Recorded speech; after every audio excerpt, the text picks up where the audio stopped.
So we have all these different parts to our personality, but somehow we take our identity by our job. And then certainly there are lawyers who are lawyers 24 hours a day. That's their issue, not mine. But we define ourselves by our role, our job title, rather than what's in our heart, what's in our head, what's in our being. And so those That is conversations an were excellent always point. fun, but it helped demystify me as away from a lofty lawyer to an approachable friend. You're a human first, Yes. Oh, and yeah. how what makes me this human, and then my job is just part of that, you know? Do you ever feel like no matter what you do, it's not good enough? Like perfect is the only standard, but you're still left feeling behind? Perfectionism keeps us stuck. It robs us of peace, of our joy, and the freedom to just be. That's why I created Beauty of Imperfection, Good is Enough, a guided workbook to help you let go of the pressure, quiet your inner critic, and start celebrating progress over perfection. Inside, you'll find tools that remind you your worth has never depended on being perfect. It's time to embrace the beauty of imperfection because good really is enough. Let me remind you, you are always worthy. You already are. Get your copy of my workbook today. Emotionally unavailable. Okay, well, it's very nice to meet you. I'm glad that you're here.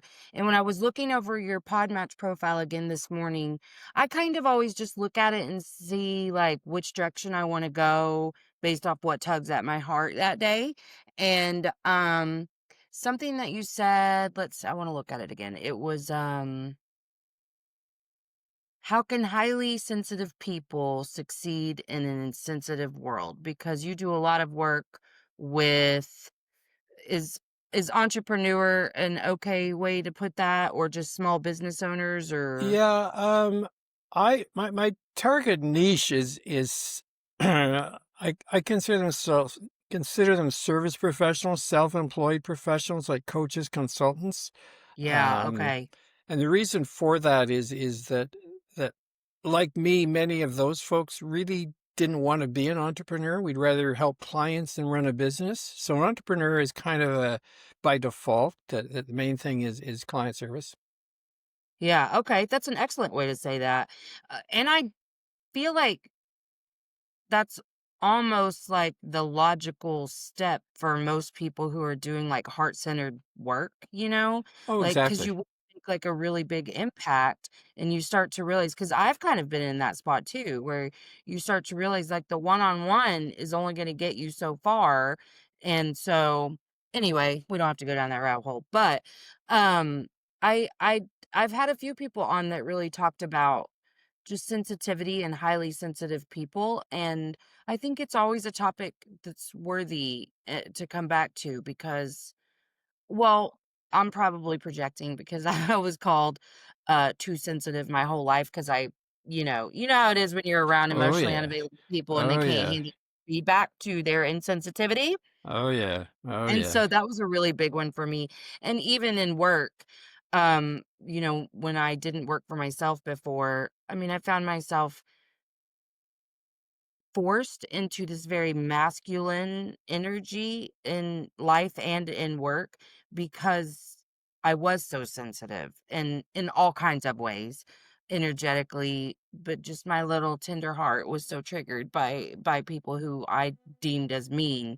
So if that's an okay place to start for you, I Oh, would love to sure. start there. Oh, let's go. Sure, sure. Okay.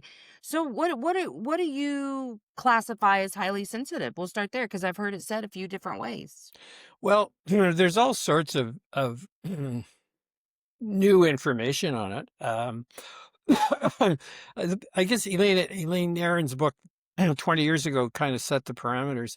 She has an assessment quiz. I think there's 27 factors to indicate your degree of being being highly sensitive. And And when I saw this, I came across the book a number of years ago. When I came across it, I went through the assessment, and of the 27, I think I had 23 or 24 that indicated that I was Wow. highly sensitive. And I remember at the time thinking, oh, that's cool. So what? It's kind of like when I had my Myers-Briggs assessment. And I was a, I don't know, introvert feeling percent, whatever, I forget right now. Search shows how important it is, right? But it was one of Right, those. right. That's nice to know. But so I got brown eyes. But so what? What difference does that make in the overall scheme of things? And it wasn't until I guess earlier this year that I was invited to do a presentation at a neurodivergent conference talking about HSP. And I was thinking, well, what can I say about it? Because I've never thought about it. What does this mean in the workplace? So what I did was made a list of 8 or 10 common HSP attributes, and then just went through my work to find out where my work reflected these characteristics. And I was astounded when I finished that all of my work was just totally aligned with my leading HSP characteristics. So then I realized, well, okay, I guess this is a self-fulfilling prophecy. I'm really intuitive. So Yeah. intuitively, I incorporated my characteristics, my strengths into my work. And so that was basically the breakthrough for me, saying, well, okay, for whatever reason, I've managed to grab hold of these strengths and build on them and run with them. Mhm. Wow, isn't that great? Good on me. Yeah, I'd like to take a victory lap, but it was my Yeah, intuition. yeah. It was my intuition leading me in that. So that's when I thought, okay, so if that's true of me, there's probably lots of other people who have these amazing characteristics that they don't know about, that they might be able to leverage, they might be able to make something of, might be able to have some fun with. So that's how my current interest in HSP started, because of my overall, I guess what I consider my overall purpose is learning, learning new things and sharing them with others. And so Yeah. this was just another step along the way. Hey guys, look what I learned. Do you think it'll work for you?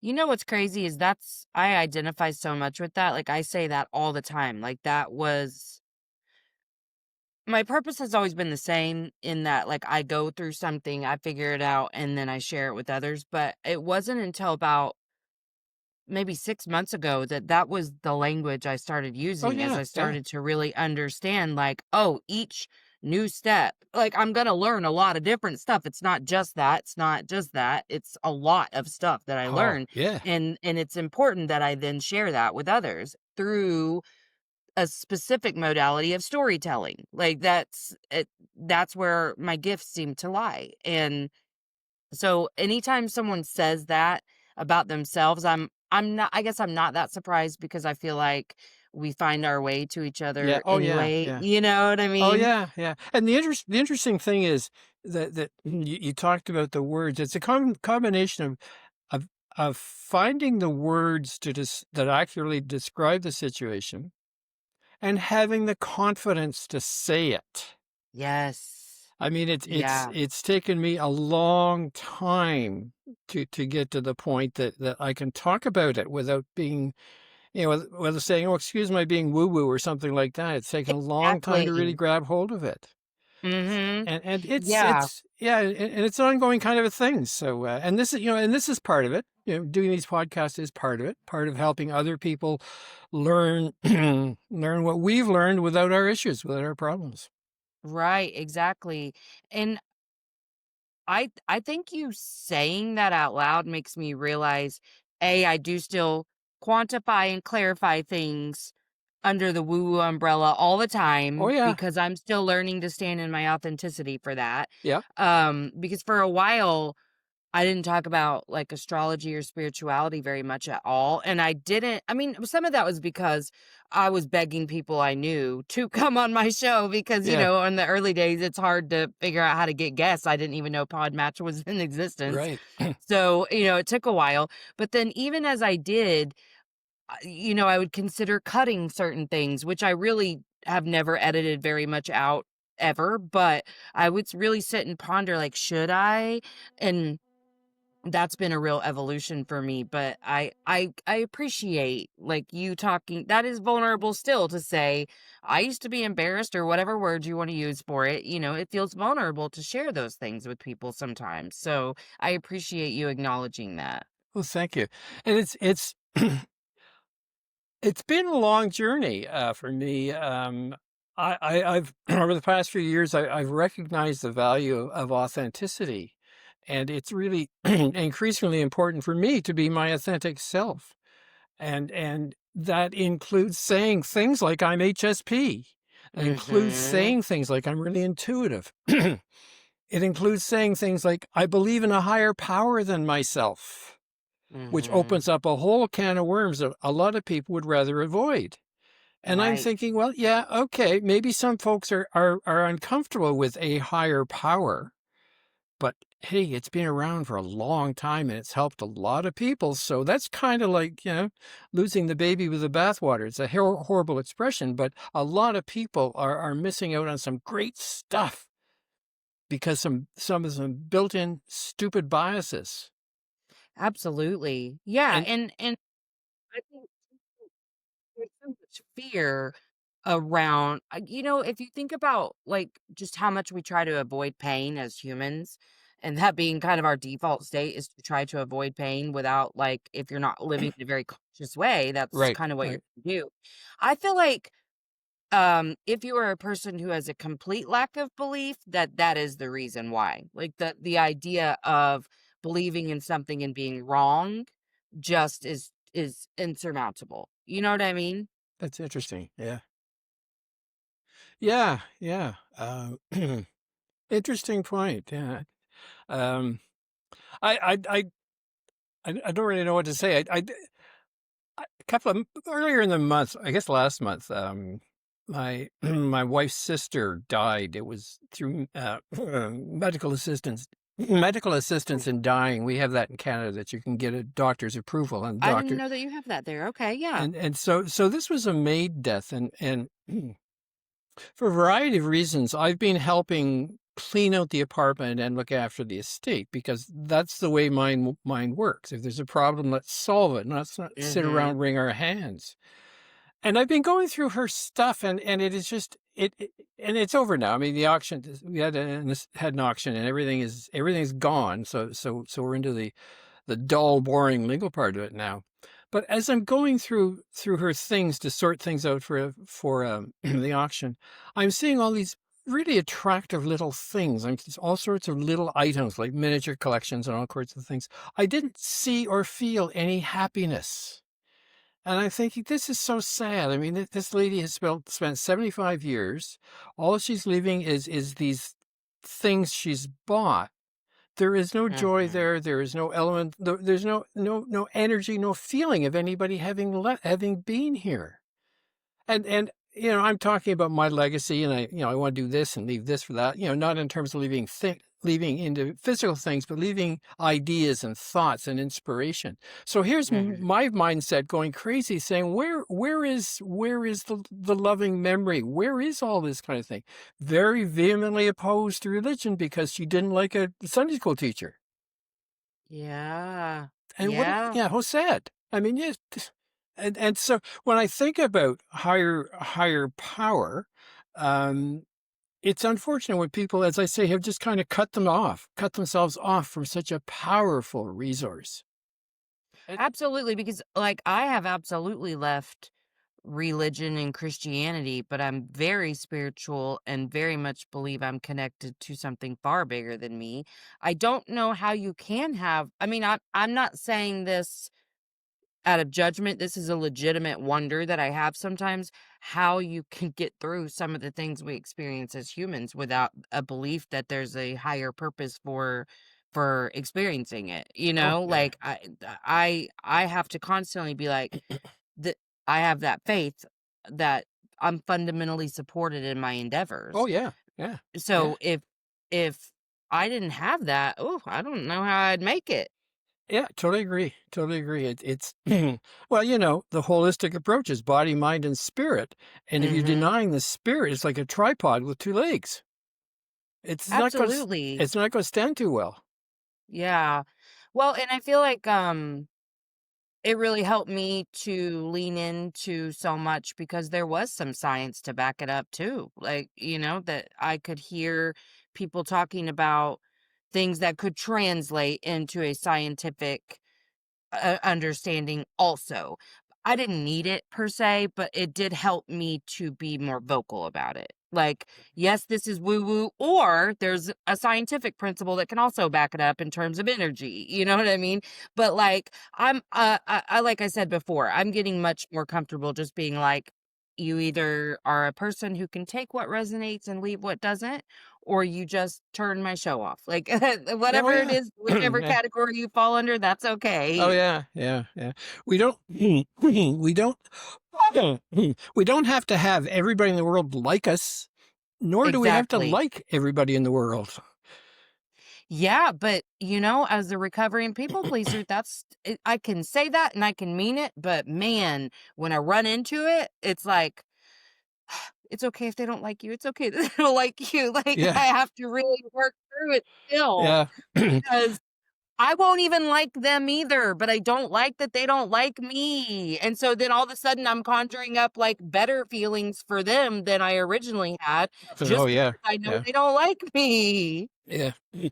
I trained as a lawyer and I practiced law for a long time.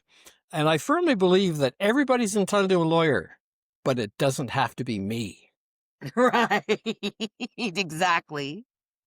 No, that's so good. That's so good. But you're right. I mean, and I said it and I meant it that I want the people meant for me in my energy and the people that I'm meant for. I want us to have these exchanges that light us up. Like, what is the point in even having a conversation like this if you're like dimming your light to do Oh, it, you know? absolutely. And there's another element. One of the business cliches is do what you do best and delegate the rest.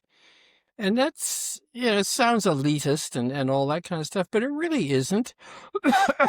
I I'm a pretty good planner, but first responder, not so much. When I was articling, training to be a lawyer, we had part of our practice was motor vehicle accidents. So it involved all the messy motor vehicle accident legal work. And I remember one time talking to my boss and I said, this is really frustrating. We do nothing but try to fixing situations, trying to solve problems after the fact. And he says, well, our job is to fix Humpty Dumpty up after he's fallen off the wall. And I Hmm. said, yeah, I get that, but couldn't we find Humpty Dumpty another place to sit? And he said, oh, lawyers don't do that. And I said, why not? And so since then, I've realized, yeah, okay, my gifts do not lie. I'm not one of the king's men who rushed to Humpty Dumpty to put him together again. I'm the kind of the guy that says, Humpty Dumpty, you shouldn't be sitting on that wall. You're going to fall. That Yeah. rhymes. But that's part of my orientation. So my thinking now is I'll stay in my lane and I'll get out of your way so you first responders can do your job. I've got the certificates and I've got the know-how, but I just don't have the heart for that. But once you Right. put the fire out, I'll help rebuild. That's because that's what I do. I'm a builder, I'm a rebuilder. And that's Yeah. made it in some respects a lot easier for me that if somebody is really needy, I recognize how needy they are, but it's only a matter of time before, there's it's okay for us to chat, but I really can't do anything for you. I'm not the kind of person who can help you. And so again, Yeah. I'm taking responsibility for my own association, where I choose to invest my emotional energy, what I choose to get involved in. And it's just so incredibly liberating. And not only is it liberating, I'm getting better at what I do because I'm not spending as much time and Yes. energy on what I suck at. It's crazy. Yes. Well, and you're not redesigning your life to try to be everything to everyone. You're sticking Oh to yeah. Oh who yeah. you are. Uh-huh. Uh-huh. I And love that's that. and how old is that wisdom? Know thyself and to thine own self be true. I mean, it's been around thousands of years. And Mhm. yet so many of us work so hard to try to impress somebody else. Or the flip side is online experts or authorities or gurus or whatever saying, you do what I did and you too will be successful. Time Thank out. you. Time out. Not going to work that way. I mean, this is what I learned. If you can apply it, so be it. But, Right. I can't follow Yeah, somebody else's the map. notion that there's a one size fits all for really anything in this world is so frustrating because like as a person who is still trying to grow my business, I I've listened to lots of different people and then kind of finally just decided like, well, I'm just going to continue to do what feels right, and there will be a spark at some point that like does something, but I can't there I follow like my human design and my astrology and my intuition, and I just kind of make moves based off that. But I mean, I'm sure there's other things I could do that are better, but you just hear way too much, and Yeah. it is always do what I did. Yeah. And even the people who are really well-meaning and will incorporate things like astrology and, human design into the things that they're teaching, it's still kind of a one-size-fits-all Yep. Oh approach. yeah. Yeah. Yeah. Not Yeah. everyone. I'm Yeah. that's a Let's. that was a blanket statement, but I'm saying that Yeah. I'm expressing a frustration about some of Oh the yeah. things I've I come share that. across. I share that. A number of years ago, I was I took a did a webinar. I wanted to learn how to improve my copywriting. I'm a competent writer when it comes to writing big chunks, but small sales copy isn't my forte. And so I did a webinar, took a webinar, and these two guys going on and on and on, and they were phenomenally successful. They each generated millions of dollars worth of revenue, but they kept saying, "You do exactly what I did, and you too will be successful. Don't even think of being creative until you're successful." I'm thinking, there's an Mhm, oxymoron if ever there was one.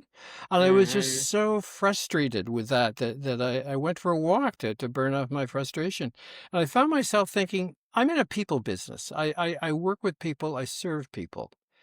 Um, why can't we attract clients the same way we make friends? When you're making friends, you don't lie Right. to them, you don't sell to them, you don't pitch to them, you don't criticize them, you don't ignore them. So I played around with it and came up with the idea of authentic marketing to attract new business, generate new business, the same way we make friends and maintain friendships. And it's a model that works so well for me. I'm thinking, why didn't anybody think of this before? But it's just unbundle it. It's all about, okay, do what's right for me. And if it's right for me to treat people with respect and warmth and all that kind of stuff, I will do it. And if it resonates Yeah. with them, fine. If it doesn't, that's good too.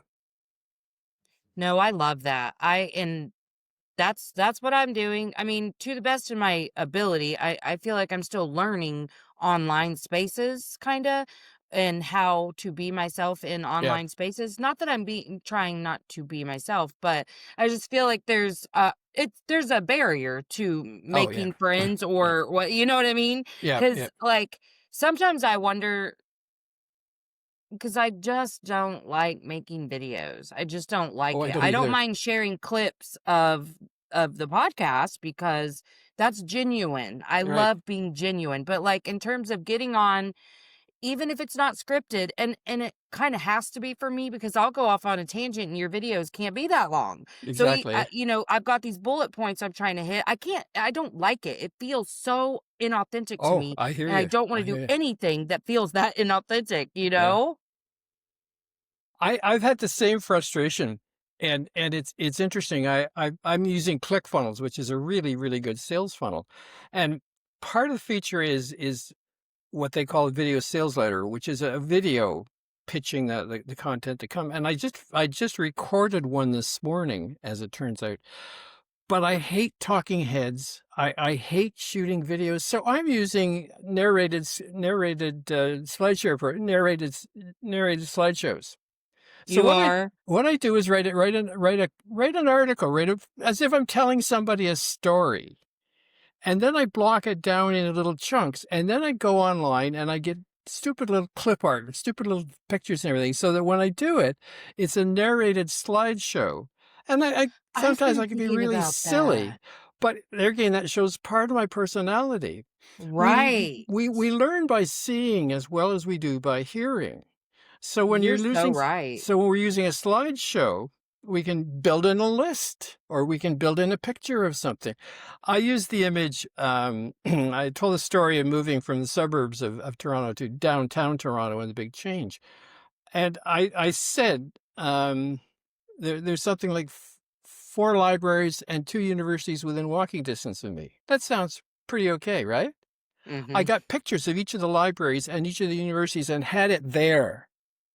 So when I'm saying four libraries, there's images. There's a picture of each library, and there's a picture of each Yeah. university. It's really powerful. I love that. And Yeah, so I've been that's thinking how about I've doing learned the to do it. voiceover thing. Yeah. Yeah, Oh, because yeah. Yeah. I thank you. Man, this conversation was so meant to Well, there you happen go. because Well, that's what I've been thinking of. it's very timely because this morning I actually recorded the video, and I mean, it's a detailed script, but instead of just me talking into a microphone, I'm using all these fun little and I have so much fun putting the slides together. And Yes. So it's a win-win because oh when yeah, you get to like enjoy the marketing, yeah, oh enjoy yeah, anything that you're doing, that comes out. The oh energy is sure, there. That's what's sure, released too. oh What you yeah, put in will come out. absolutely, absolutely. I So love that. there you go. It's really really easy. I'm gonna do it. Thank you for that You're quite because welcome. I was laying in bed the other day like you just need to do voiceovers because I just don't like the idea of just sitting in front of a camera and being like, "Hi guys." Oh yeah, oh yeah, Even yeah, I've had to do a couple of like I had a Psychology Today profile for a little while and they're like, "You have to put a video up." And I was like, "Oh my God, I have to sell myself like yeah, outside yeah, of my oh yeah, credentials and everything I've put yeah, on my profile." So I was like, "Hi guys, feels really weird to sell myself as a therapist or like a human in a video. So I promise you if you book with me, like we'll have a good time. Like yeah. you're going to be fine. We're going to get you where you want to be, but like that's all you're getting out of this video." I was so real on the video Oh because yeah, yeah. I'm not going to sit there and be like, "Welcome to my PBS special." I just can't do it I because can't that's do that not how either. I do therapy either. I I can't do show that. up really real and they get all the best parts of me because I'm not Yep, suppressing any of them, you know? yep. So I can't convey that in a video that is in 30 seconds. And so I just was like, y'all just reach out if you got more questions because I'm not going to do this. I love that though. Play with Voiceover. it. Play Okay. with it. That's my next point of It's. action. I learned that technique. Oh, I can't remember when. I think Skillshare wanted me to do a course, and it took me 6 weeks how to learn the technique, and I was so frustrated. But I'm glad that I did because now it's not easy. Yeah. I did I guess it was about 1,000 word piece, and it was about 6.5 words, so it's a lot of work. But to me, it is so much more effective. And I agree. in this particular situation, I was selling I'm selling a high ticket high ticket offer. Yeah, high ticket offer. There's about 4 elements to it. So the closing slide was a list of the 4 elements, which is to me is far better than just me talking. I mean, I agree so because people watching have got a we visual of need to this. be able to take in different Oh yeah, parts of oh yeah, what's oh happening yeah, to yeah, create the whole picture in our brain. It's got to yeah. resonate with us. Whatever you're saying or putting out there, it can be really impactful for you. But if that doesn't translate to me, Sure. Oh yeah, then what does it matter? Why did you put yeah. all that time and effort into it? Exactly, exactly. So yeah, so Yeah, give it a and these try. are Give not it a things try. that we think enough about, I don't think. And I don't care even if you're not like a small business owner and you're working with other people, be yourself, man, and really don't put your time and energy into things that don't feel like you. Yeah. When I was when I was practicing law, I practiced for most of the time in a small town, and I set my office up not like a traditional law office. I set up there was kind of like it was an apartment. I converted it into an office, and the conference room was the living room, but I had dining room furniture in there. So there was a big dining room table with big dining room chairs and a big dining room cabinet by the side. And so instead of me sitting beside my desk pontificating, we sat around a table and talked, sat around a dining room table and talked. And on occasion, clients would say to me something like, "Gee, Larry, you don't act like a lawyer." And "Oh no, what am I doing wrong?" And so then we would chat about it. And I would say, "Okay, so let's pull it apart. Right now, you're seeing me as a lawyer. I have some legal skills that can probably help you in your situation. But if you see me in a few hours, you may see me with my dog, or may see me with my kids, or you may see me cutting the grass or something like that. Those are different kinds of skills. So if I'm cutting my grass, I'm not likely to give you legal advice. So we have all these different parts to our personality, but somehow we take our identity by our job. And certainly there are Yes. lawyers who are lawyers 24 hours a day. We That's them, their yep. issue, not mine. But Right. we define ourselves by our role, rather, or our job title, rather than what's in our heart, what's in our head, what's in our being. And so those That is conversations an were excellent always point. fun, but it helped helped demystify me as away from a lofty lawyer to an approachable friend. You're a human first, Yes. Oh and yeah. how what makes me this human? And then my job is just part of that, you Yeah. know? Sure. Oh yeah. Oh Yeah, yeah. I Yeah. agree Yeah. 100%. And but I think that's where so many people are hurting themselves is even like um moms especially who have not formed an identity outside of their children. It's it's not good. And I used to whenever I was, a new mom, that was me, and, I mean, I feel like that's where my generation and older really passed down the generational trauma is because they didn't really have an identity outside of the children. That child was then a direct extension and reflection of them, and so then we have to control the narrative around this child all the time, Yeah. which means we teach them no bodily autonomy. We teach them to disconnect from their intuition because the comfort of others is always going to be placed as the priority. So I that's something I'm really working hard to help others with is to find their identity because it's there. You just haven't explored it because you've been disconnected from yourself for Oh so yeah. Yeah. long. Oh yeah. Oh yeah. And the sister-in-law that I was talking about earlier, Mhm. she she unfortunately developed her identity when she was like 6 or 7. Her identity was a patient, so she spent her entire life as a medical patient. And the amount of Mm, prescribed medicine and medical equipment we found in that place that we had to get rid of was just astounding. And she that's defined so herself sad. by, she didn't have depression, she was depressed. She didn't have this, Yes. she was this. And it Yes. just kind of fed on itself. And that's part of the sad thing is that a human being somehow hasn't gotten in touch with the fact that they are a human being rather than a consuming machine or rather than something else. So it's yeah, and it's a challenge, but yeah, for those of us who kind of see the light, we try to do our best to help others. Yeah, I mean, and that's what it's all about, right? Is that people are going to awaken in different stages. Oh Some people yeah, aren't going to awaken, yeah. and we've awoken, and we're going to help others, Oh hopefully, yeah. and we do. But it is sad. It's hard to watch. It's hard to watch other people when you just go, if you could just shift your paradigm Oh just a yeah, yeah, smidge, you're just yeah, standing on the wrong side of this for like yeah. just a little bit, and you could have such a better experience Or here. just what switch to what you would really want to do, rather than what your mother who died 20 years ago thinks you should do. Thank you. Yes. Absolutely. That is so true. And I think even for me, like, so I felt very called to be a hospice social worker. So I did that. And I still work very part-time in bereavement work with hospice, but and then felt pretty led to education for a little bit. So I did that. But I don't think I wasn't supposed to do those things.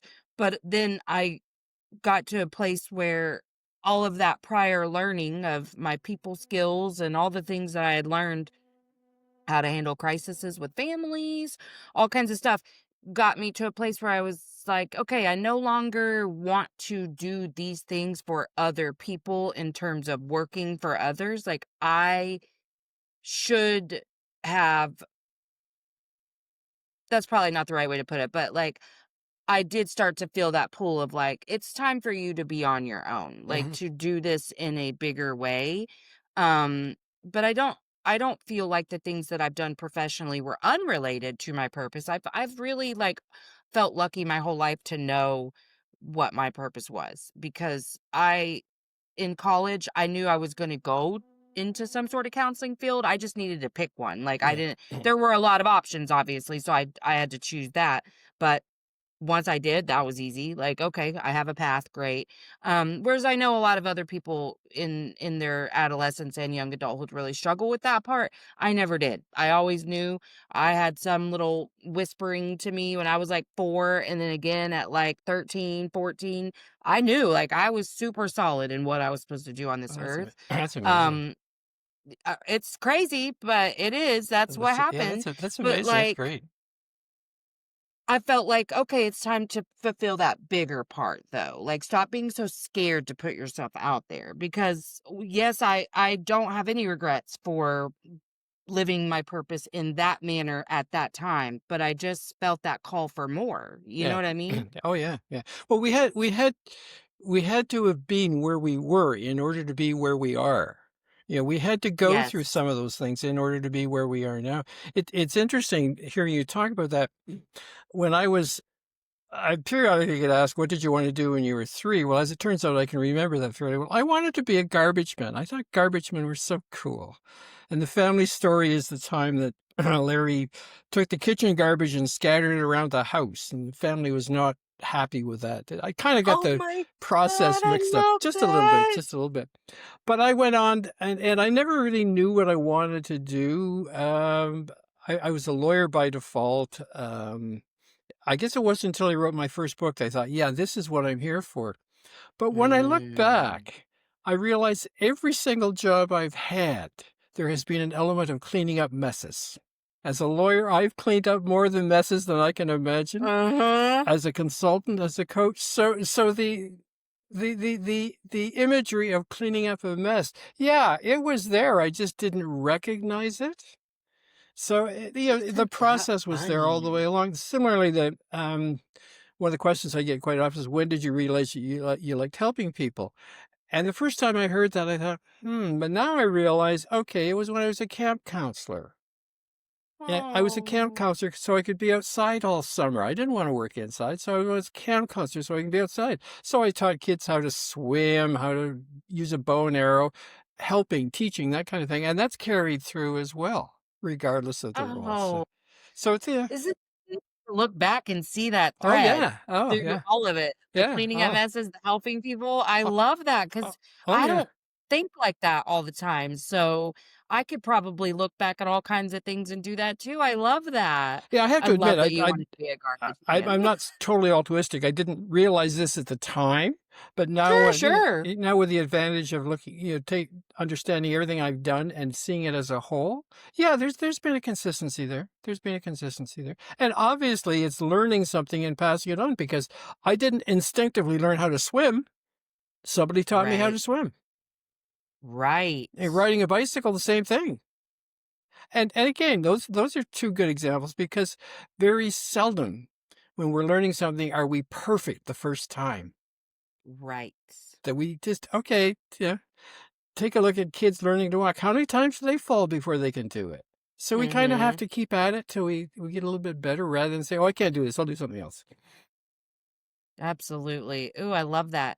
Yeah, and I think too, especially for somebody who would listen to a podcast like mine, I think that we assign like a much higher value to the things that you could do to teach others, like acting as if it has to be this major, like, I learned how to read Akashic records, so I'm going to pass that on. But something like in your daily life, like teaching others how to swim or how to ride a bike, like that could be your purpose. Like, Oh, sure. Oh, look sure. into what feels good when you're doing it, and you can look back and see a common theme of teaching people things that you've learned, and it Yeah. doesn't have to be about your intuition if that's not what you're feeling pulled to do right now. But I think it's easier for us too once we learn to lean into our intuition. Yeah. Like, because one step leads to the 10th step, and sometimes you forgot what the first step was and how you got to the Yeah. 10th, but here we are. Oh, it's back there somewhere. I'll figure it out later. Right. Well, I worry a lot less whenever I'm like, does this feel good? Yes. Okay. Oh, instead yeah, of like, yeah, yeah, I need a bulleted plan. I tried that. I really did because someone early on said you need a business plan or whatever. So I was like, okay, oh, I'm far too rigid to have something like that. Like if I have these specific numbers and bullet points or whatever, then I'm going to try to hit them perfectly. And I was like, okay, so let's scrap that. Let's scrap that. We've got a yeah, general outline of different streams of income and yeah. whatever, but like I don't actually get any control of the outcome of my efforts. So then what? Like, you have to decide to work harder when you already feel like you're working really hard? Like, no. For me, I was like, let's detach a little bit from the outcome here and just do what feels good, and then we'll figure it out as we go. Oh, sure. Oh, yeah. It's gonna be. Well, so you when did you leave law? Um, about 40 years ago. And was it one decision? Was it multiple decisions? There's a variety of factors. We were living in a small town, and it was fun. Everything was in walking distance, and it really was fun, and I really felt felt part of the community. So everything was there, but we were really starting to run out of growing room. We weren't born and raised in a small town, so to us it was a Mm, novelty. But it started to wear thin, as a and my wife is a psychologist. She's retired now, but she was a practicing psychologist. And our professional ethics, I didn't like having people ask me in the grocery store about a legal yeah. matter, Mhm. and that kind of thing. I didn't like the interbred. I didn't like how close everything. I didn't like how predictable it was. We belonged to a book club, and once we finished reading our book, we knew exactly how the other people were going to respond to every part of it. So it was becoming too predictable. So it's time to move on. We we also had two young girls at the time, and we wanted them to have better quality education than we could get in the city. And professionally, it was stagnating because although I was able to do a lot of things as a lawyer, clients thought the big city lawyers were better because they charged more. If we charged more, we were just gouging and driving dollars. But people in the city, man, they know what they're doing. Their hourly rate is so. The really interesting legal stuff wasn't coming my way, so that was part of Mhm. it. um, I took a 10-day 10-day session in creation spirituality, and I thought that was pretty amazing.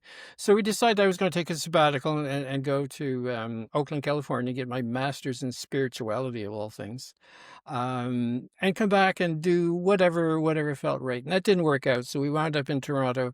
And strategic planning has always been something I've been fairly comfortable with, so I started that. So I switched from being a small town lawyer to a big city consultant, and it's been a great process. And Oh, I I so love once I that. stopped practicing law, it meant that I I've had far more credibility as a former lawyer than I ever did as a practicing lawyer. Uh, No, that's so true. Isn't it funny how all it takes is perception. oh yeah, Just the oh yeah, way that people perceive the fact that you are a former attorney, yeah, you know what you're talking about. oh yeah, But if you were still practicing, they'd be questioning every word that came out of your mouth. and telling me every bad lawyer joke they've ever heard. Oh, yes. Yes, Uh, I didn't even think about that because I'm not an attorney, so I and probably haven't heard them all. one of people would periodically ask what I enjoy most about not practicing law, and I say not having to laugh at lawyer jokes.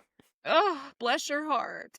So Oh my God, that would be awful. after we settled in Toronto, I got into a groove and started writing, and it was really writing that helped me do so many absolutely amazing things.